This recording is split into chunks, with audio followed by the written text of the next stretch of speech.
Hello, welcome, and thank you for tuning in. I'm your host, Aaron Diaz, and you're listening to episode number 11 of Live the Good Life from the podcast studios of Aaron's Wine Chronicles corporate headquarters in the heart of Washington wine country. Today we're talking with a longtime Pacific Northwest wine expert and former executive director of the Red Mountain AVA Alliance. We're going to chat with her about wines and current issues facing the wine industry. And in addition, we're going to learn about her latest venture in creating a company, and we'll discover how she's continuing to support, promote, and enhance the Pacific Northwest wine industry. I've known her for a long time, well over a decade, and I'm excited that she and her family are back in Washington State after a brief hiatus in our nation's heartland. Today, my guest is the co-owner, with her husband Christian, of JNC Wine Industries, Incorporated, located in West Richland.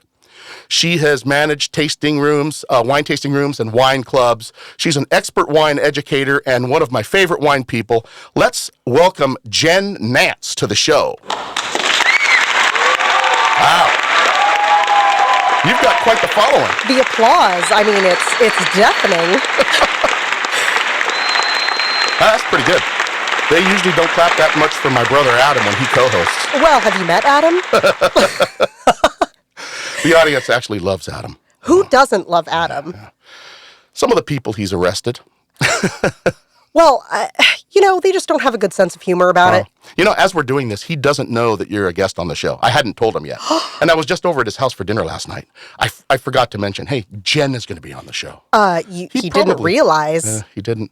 Could you imagine him and I on a podcast together? Yeah, I could. Takes me back. Maybe a different time. Yeah, Maybe a different time.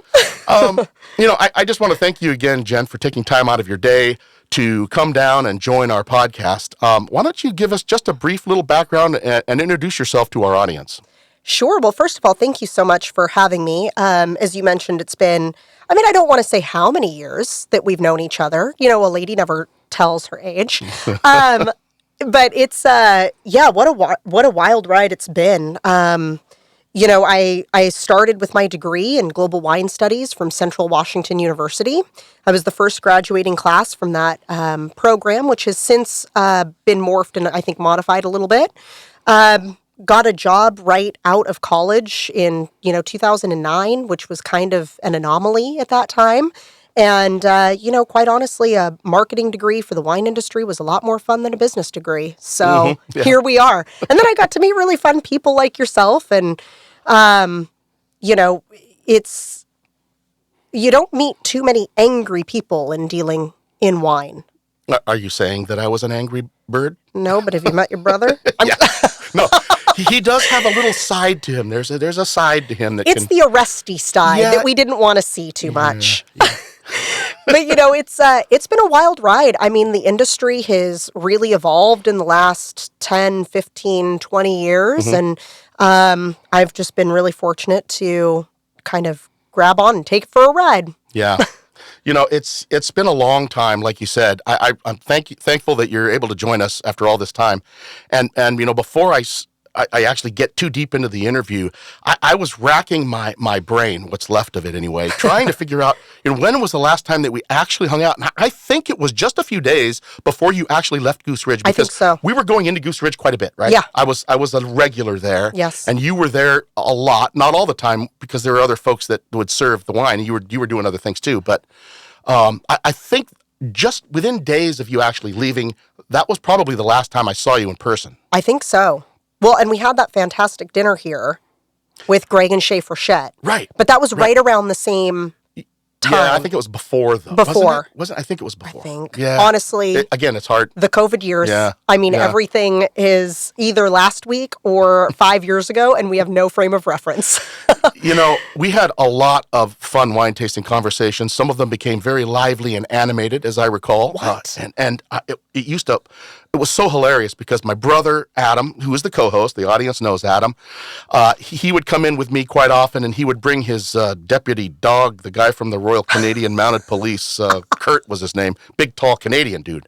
And you would just give him so much crap. It was funny as hell.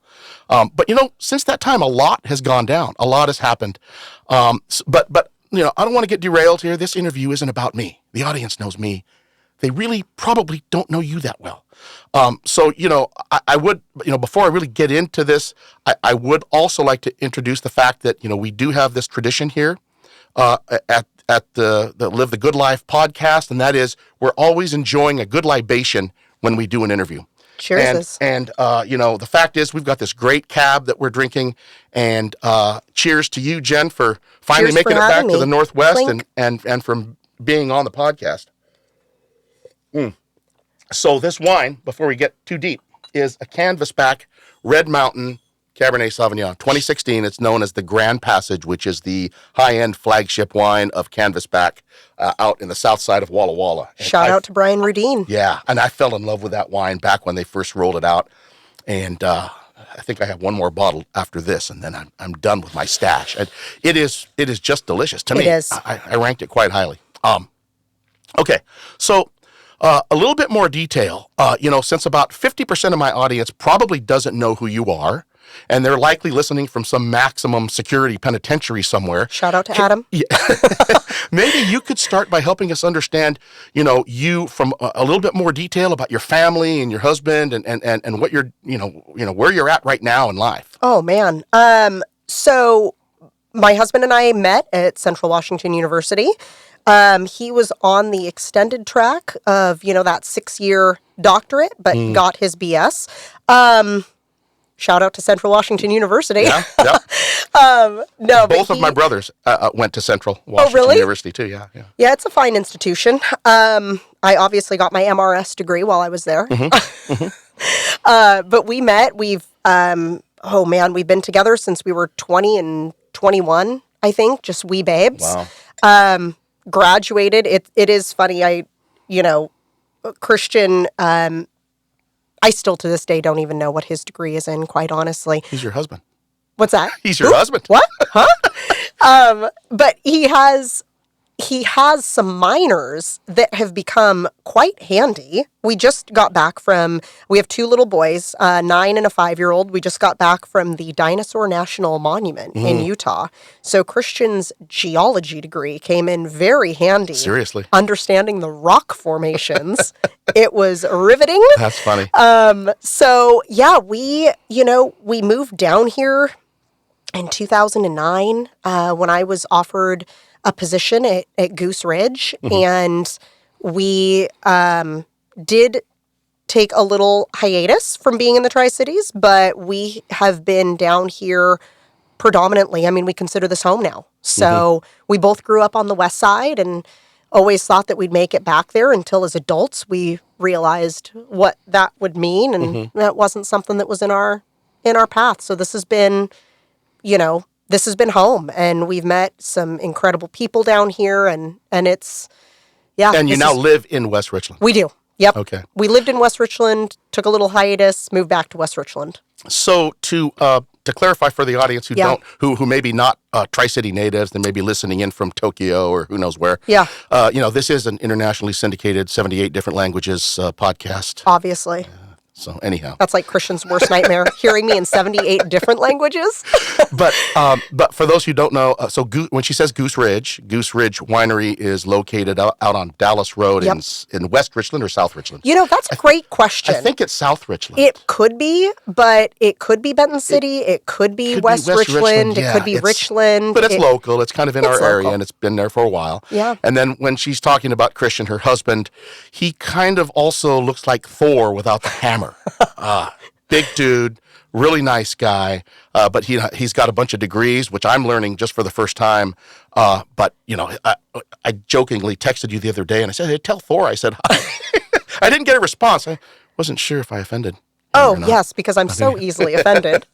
So simultaneously, while you were directing the Red Mountain AVA, you were the executive director of Red Mountain AVA Alliance, according to my sources anyhow. Yes. You also worked as a consultant with a firm in Napa, California during that period. How was that? Did you enjoy that? What kind of things did you do?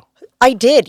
All of my experience up until that point was really focused on Washington and really understanding the Washington wine scene, and what the opportunity out of Napa provided was a better idea of what other wineries in different regions were doing. What's industry standard in Napa, Sonoma, Kansas? I mean, you're working with wineries from all over the place, and it really provided a better scope of the industry overall. The consumer, the average wine consumer, isn't necessarily only going to drink wines from one region. So when you're better able to find out, like, what are the wine clubs down there doing? What's standard down there? It only helps you do a better job in creating a better customer experience when you have a little more, of a story to tell. Diversity And diversity, of your experiences, right? And Napa is a little bit ahead of Washington in some of those trends. For a long time, we didn't ever charge tasting fees. Oh, I know. I remember those days. Those were the good old days, Those were right? the good old days. But, Man. then it was always kind of standard in Napa, Sonoma. And then, so it Now you have to mortgage your house to get into a place almost. I mean, It depends. $50 to $75 tasting, some even to $100, But isn't it worth it? In Napa? Some of them. Some of them, yes, absolutely. Some of them, Now, not so much. But I mean, you will talk with a lot of people in the wine industry in Washington State or in Pacific Northwest, and they almost have a lot of negative energy to Napa and the way things are done down there. As far as the prices and all the wineries look like there's something out of Las Vegas. I mean, it's like, and there's. To me, I love a lot about Napa and Sonoma, and there is a disparity between the two. Sonoma, you're not going to pay as much, but you're going to get equally high quality wines. Absolutely. I love going down there. I love Paso Robles. I love going, to other areas and experiencing the wines. Yes, you have to pay to play down there. It's a different demographic economically, right? And so if they can get it, they're going to get it. Yeah. I mean, that's just the way it is. That's supply and demand, right? And the cost of doing business down there is more expensive. Right. I mean, your grape costs are more expensive. Land is more expensive. Everything so, is. So, yes, there is a level of, the marketing of perceived higher quality with higher price point. Right. There's also very much the economics of it just costs more money to do business. So when you were down, I imagine you visited down there a few times. Sure. Yep. What are some of your favorite wineries or wines that are being put out in let's just say Napa? I mean, and that's a loaded question because there's so much coming out of man. there. Right? So as far as an experience driven, Paul Maz Winery. I have not visited Paul Maz. So it looks like a spaceship. And I know I'm going to get some of this information wrong, so please don't quote me. Their entire winery is built in a hillside. So it's about 18 stories tall, and it's all gravity fed. Wow. So the fruit actually comes in at the top of the hill and works its way down. 18 stories? I believe so. Wow. I believe it's 18. Man. We're going to have to... It's like a skyscraper. I mean...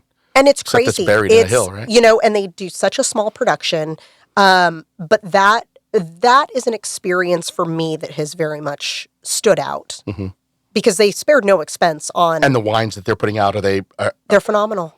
Bordeaux style, Rhone style, mixes of both? So, if memory serves, predominantly cabs. Again, the California cabs. California cabs. I do love California cabs, though, I'm telling you. A good California cab. Yeah. There's a lot of California cabs, but getting a good California cab, gosh, some of the other, Duckhorn is always just a fun experience. Yeah, I've been to Duckhorn. You've been to Turnbull? I have not. Yeah, Turnbull's really good. I mean, there's just so many. There are, and Washington just offers a different experience altogether. When you're going to Napa, I think people understand what they're getting. I mean, it's like you're in that area, it's compete or be obsolete. I mean, you have to put forth the best of the best because it's what people are expecting. Right. Up here, people are much more... There's a more of a spread in the spectrum with regard to quality, I think. Yes. I think. Here in Washington and in other places that aren't called Napa or, you know what I'm saying? Yeah. I mean, well, and I think up here, it's not uncommon to go into a tasting room and meet the winemaker, meet the owner. You get they might be pouring behind the bar. When you're, yes. Yeah, exactly. And you really feel a connection with the brand versus down there, you're not going to meet the owner or the winemaker, or,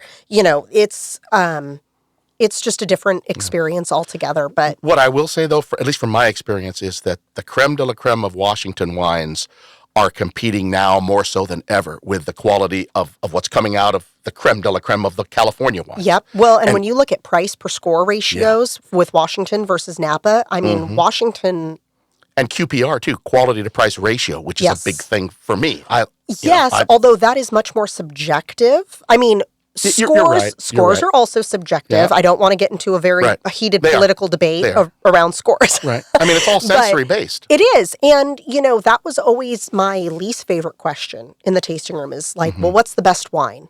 Well, the best wine is the one you like the most. It's the best for you, right? Exactly. And it's the best, you might want a rosé having a barbecue in your backyard. Mm-hmm.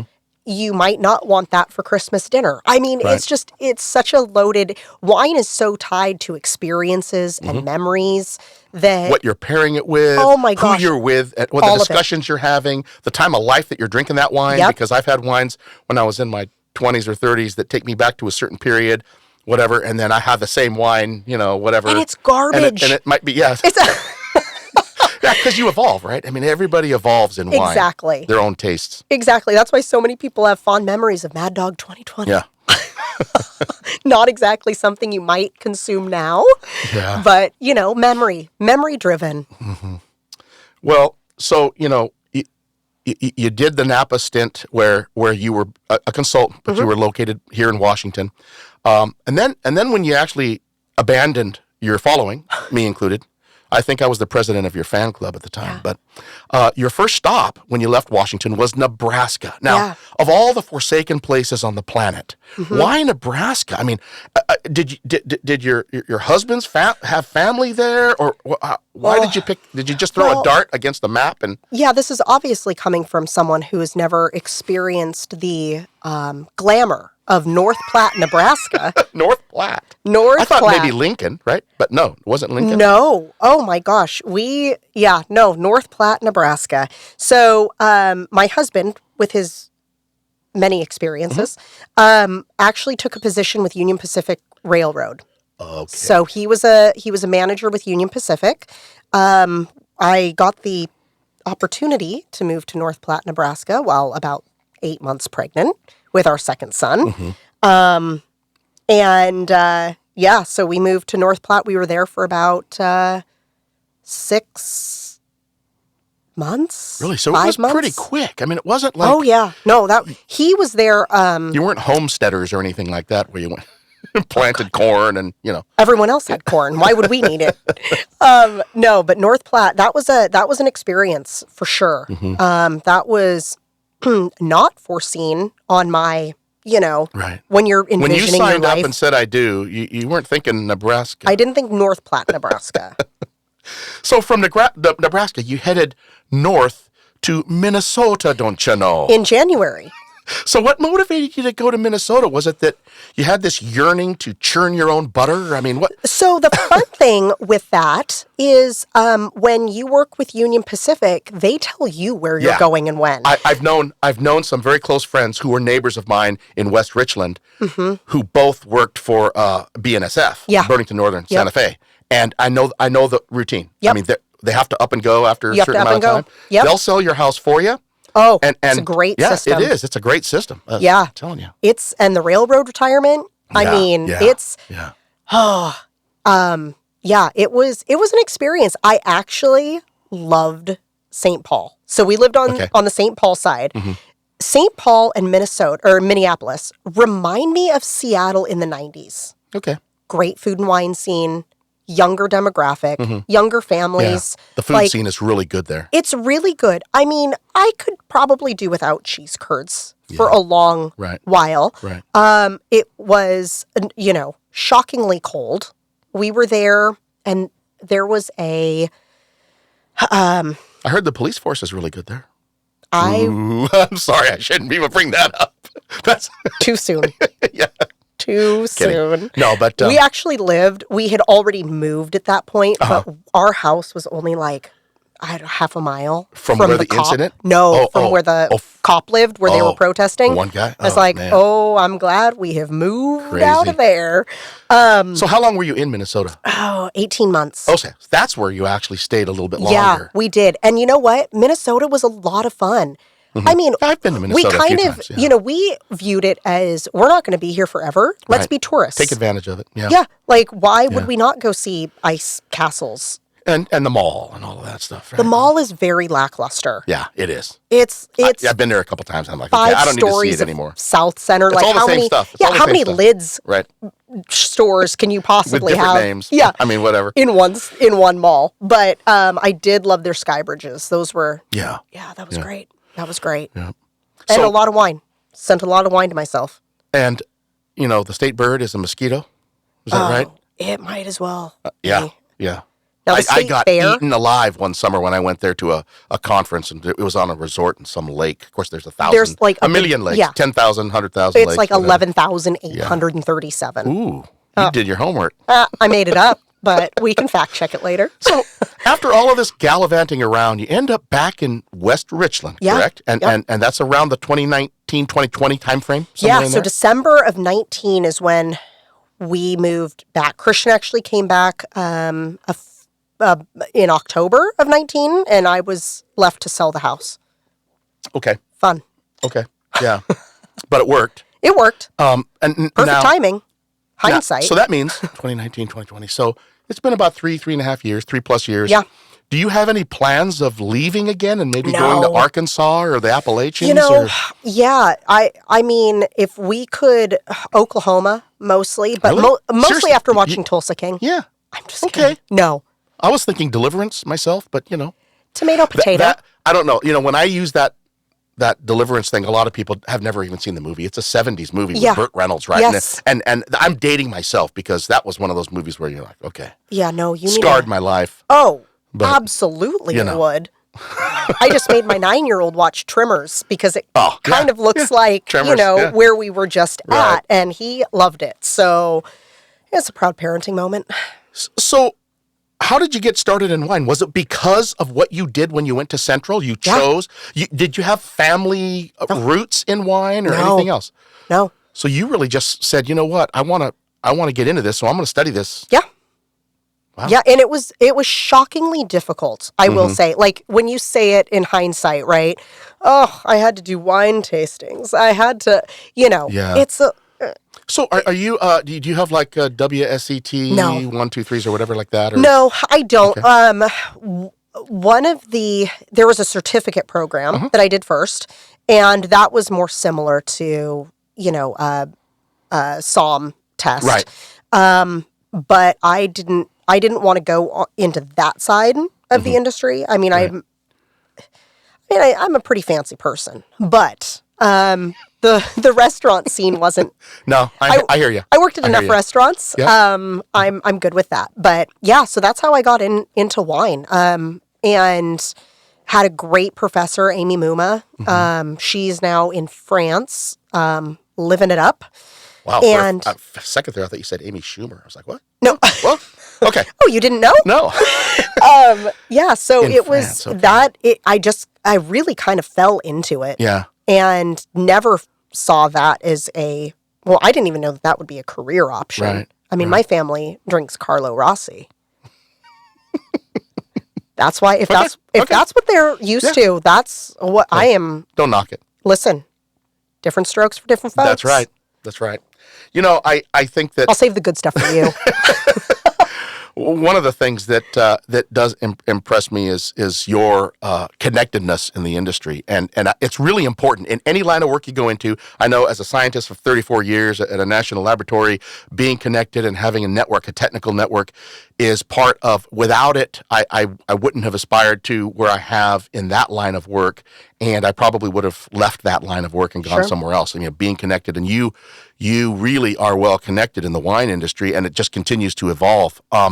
So, when you became the executive director of the Red Mountain AVA Alliance, that really impressed me. I was like, Martin on the comedy show, damn, Gina, You dated yourself again? Yeah, I did date myself. But you know what? I finally knew somebody important in the wine industry. Oh. Of course, and I'm being a little bit facetious here, but because I know other people who are important too, but they've done it in their own path, and they just keep working their way up into the industry. And now when you're talking about wine, their names come up routinely, and Sure. everybody knows them. Winemakers, wine owners, Yep. tasting room managers, people who love wine. Everybody knows them, and you're very quickly getting to the point where when you say Jenn Nance, everybody knows Jenn Nance, even though you left us and you're back. Am I famous or infamous?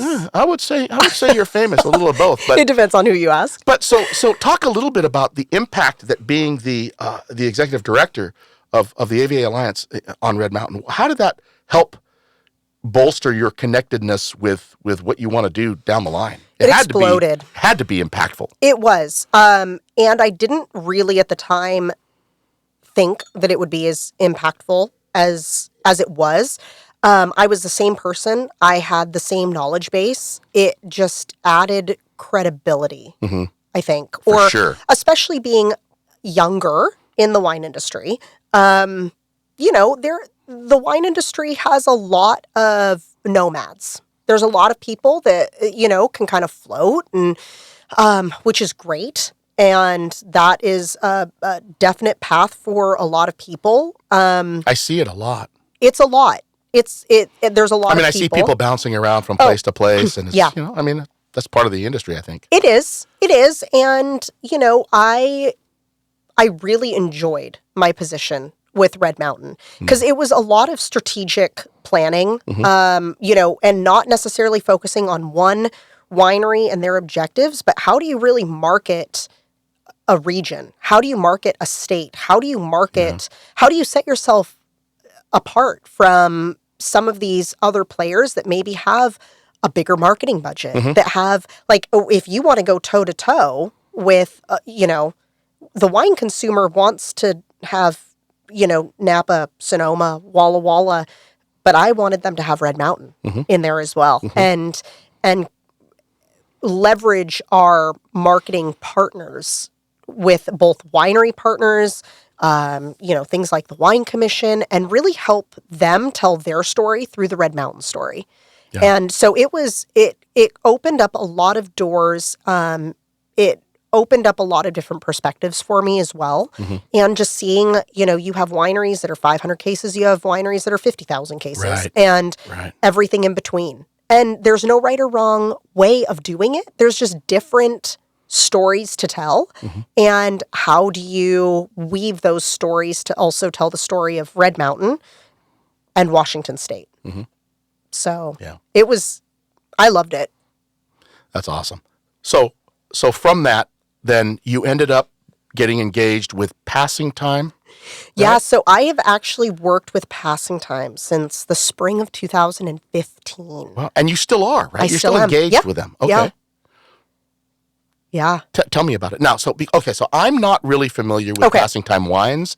I take pride in having visited many, many wineries and tasting as many wines as I can over the last 15, 20 years in Eastern Washington. But Passing Time is one winery that I have not been to. So, educate me. You're going to have to change that.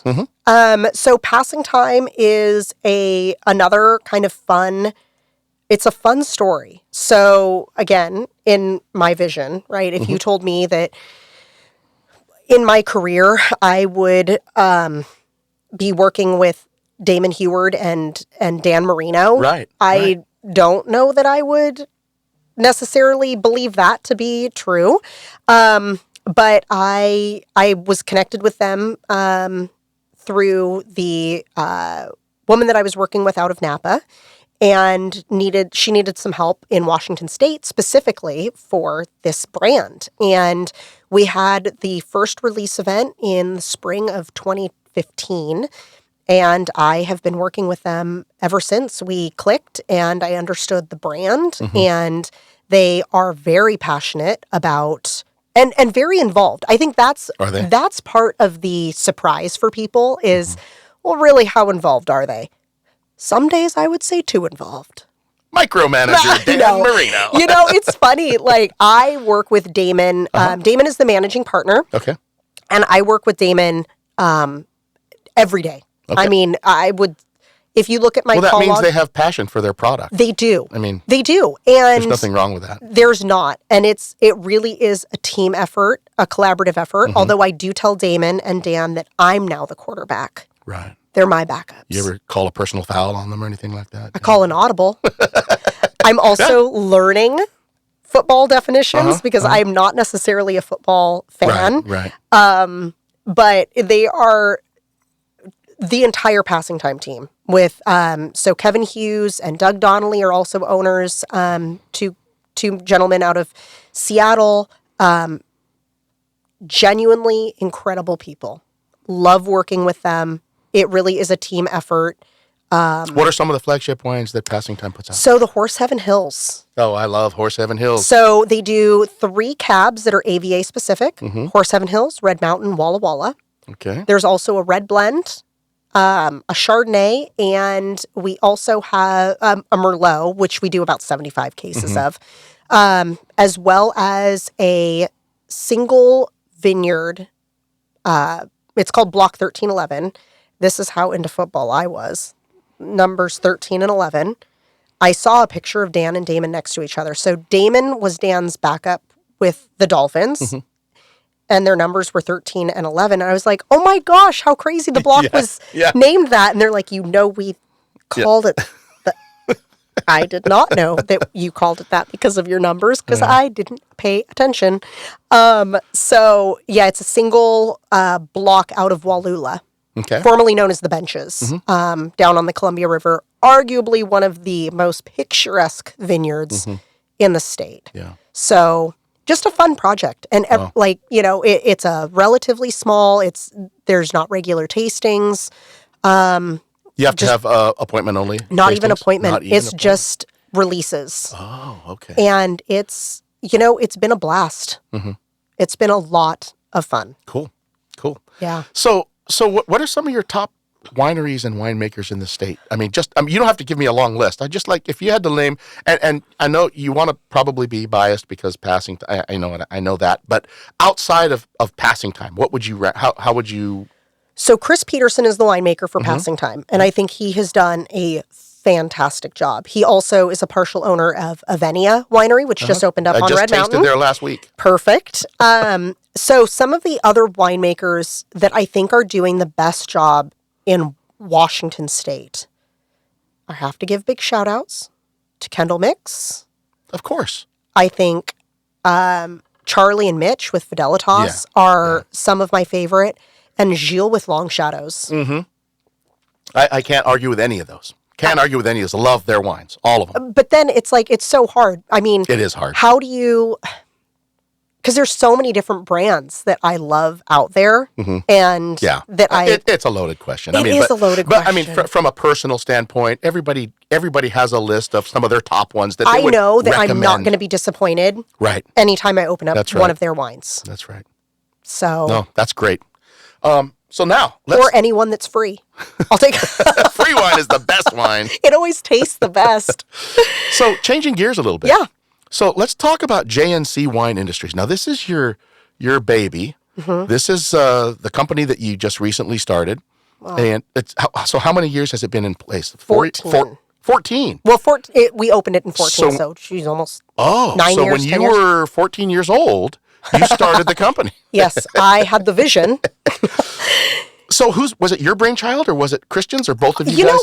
I wouldn't even necessarily say it was our brainchild per se, because we really just fell into it. My dad's a lawyer. Okay. And I was kind of talking about this whole consulting thing, and he's like, well, you need to start a business. And I was like, wait, what? What does that mean?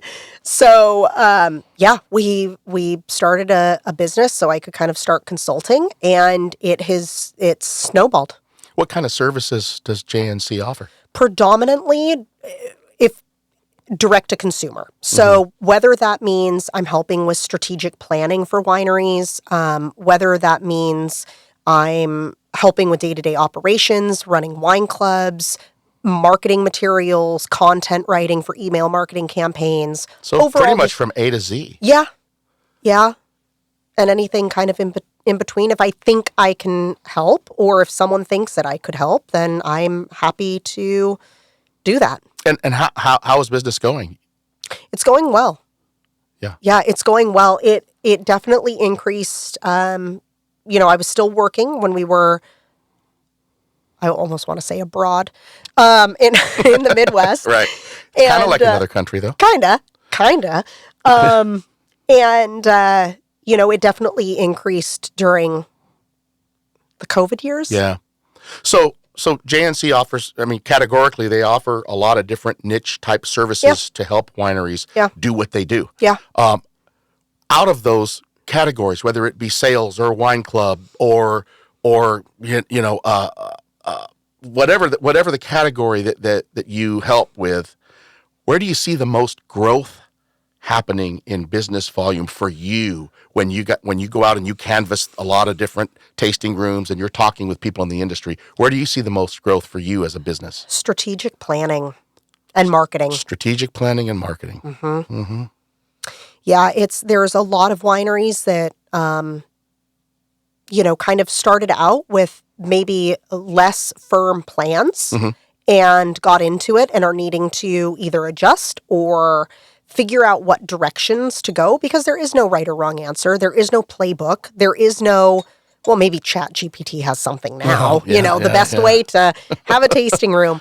But everything is so individual in the state that it's a lot of strategic planning. It's a lot of brand management, if you will. Mm-hmm.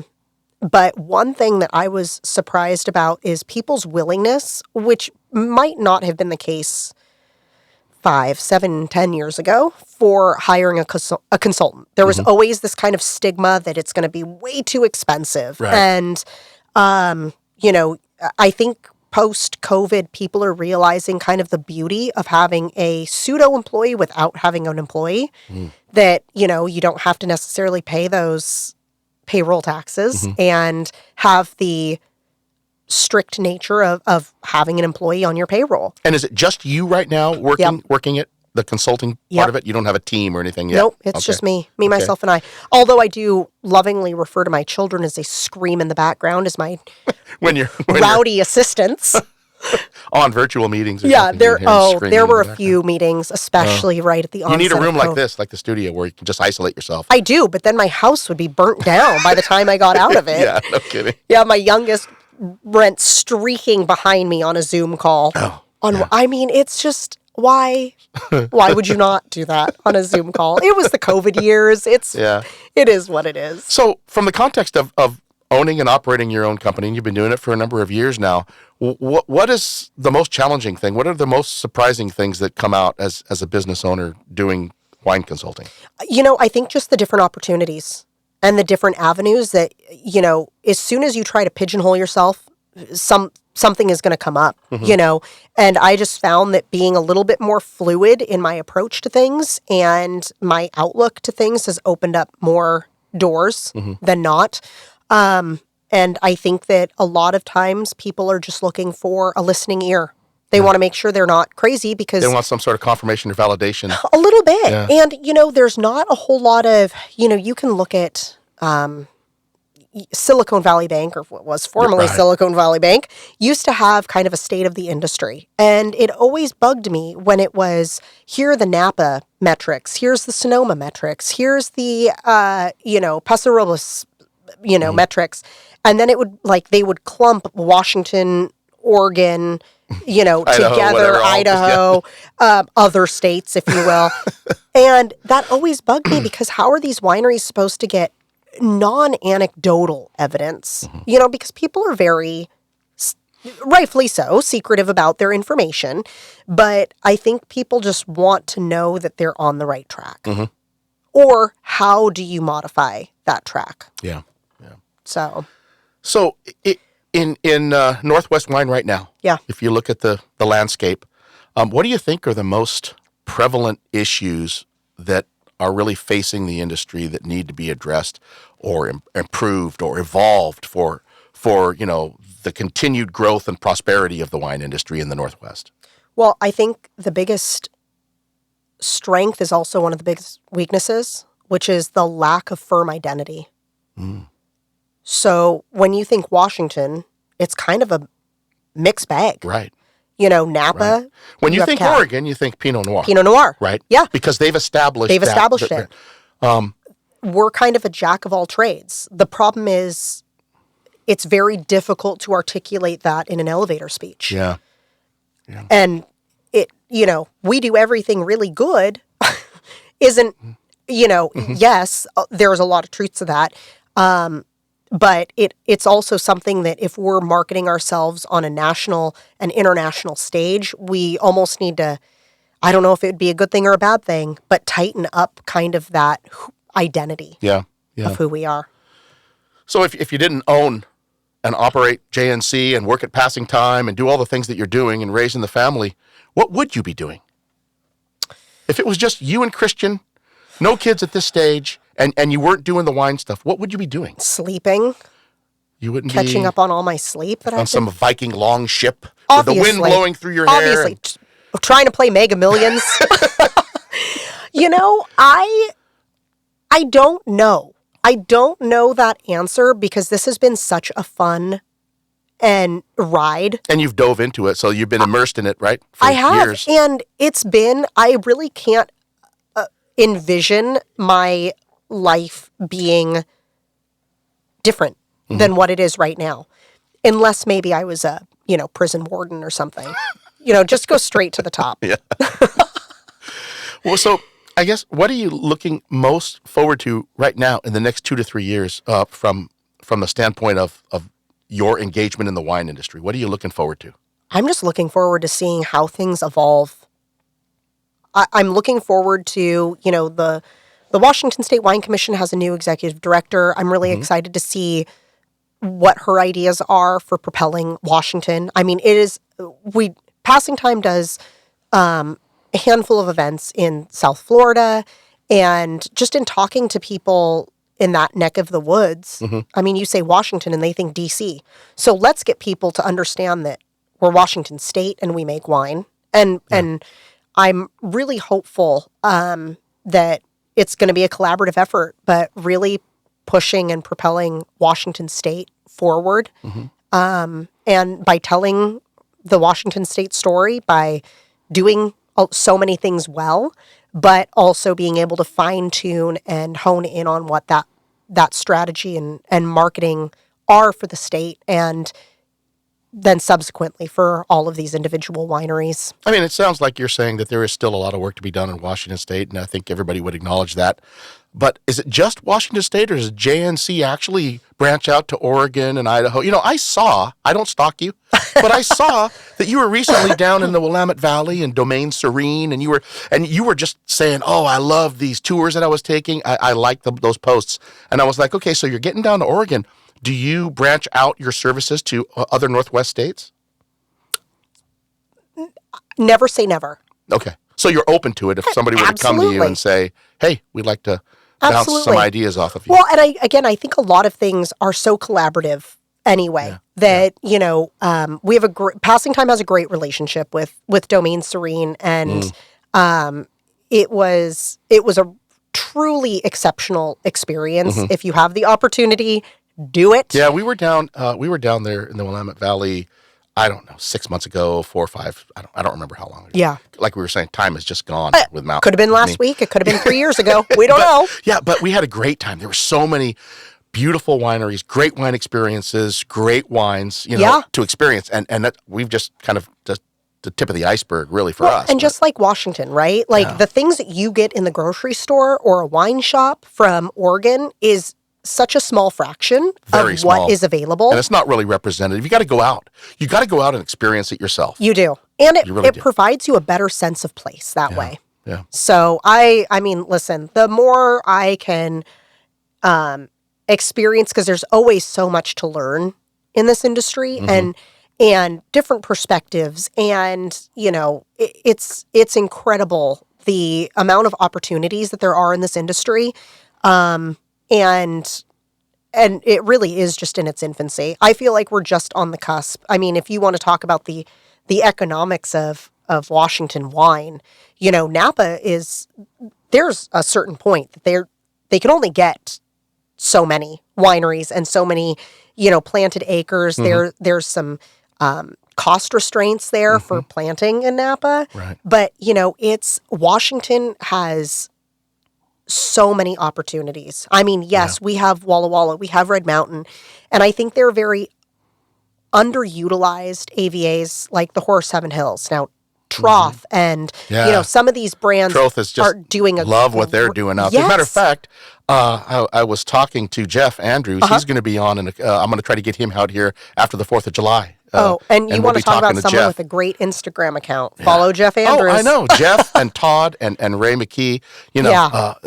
That trio right there, they're doing some great things. And they are. And, it's so fun also seeing these farming families, really start embracing the a little bit more integrated farming, right? Like they're growing the grapes, they're starting their own wineries, and really I think Washington is changing from this older perception of, the brands that maybe weren't focusing on quality to a lot of these brands are throwing everything at their brands to make sure they are producing the best wines and great representation. Yeah. So it's exciting. It's exciting. It's been great having you on the show. I really appreciate you taking the time and chatting with us today. I'd like you to, before we go, I'd like you to kind of remind our audience again, please plug JNC Wine Industries a little bit more and let them know, what your services are, the fact that you're available, the things that you can offer. Everything. Anything that wineries have questions about, whether it's just, wanting a listening ear to helping with winery relations. I also work with Shaw Vineyards on Red Mountain, which has been, Marshall Edwards is a truly incredible human being.